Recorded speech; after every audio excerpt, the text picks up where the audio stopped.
Pause déjeuner dans la montagne. Au programme des ramen chili tomato, c'est très bon. Et un petit café bien comme il faut, avec du riz, un nigiri. Ça va être très bon.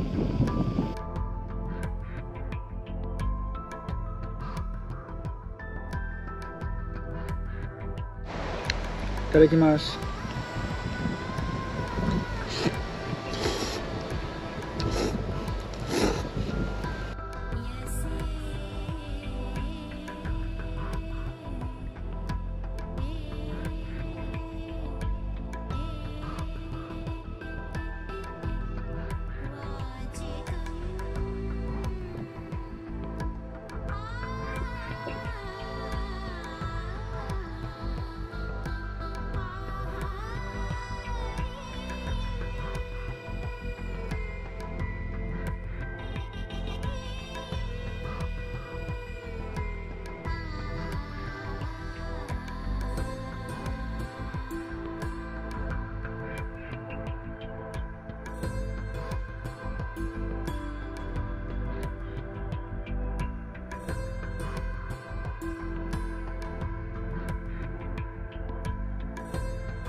Aujourd'hui, je suis au pied du mont Fuji, à Moto Hakone, au bord d'un petit étang.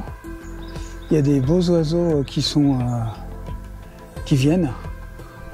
On a Mejiro, on a Kisekile, qui était tout jaune, j'ai une photo. Et puis on a Ugui.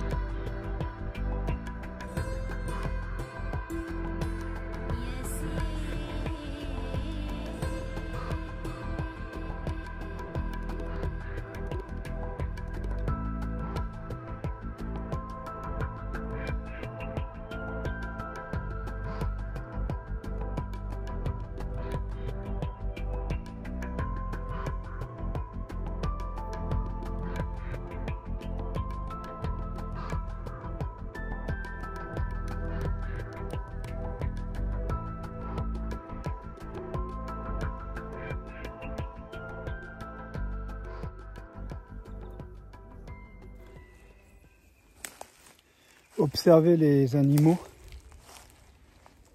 C'est pas si difficile, mais il y a quand même des règles à respecter.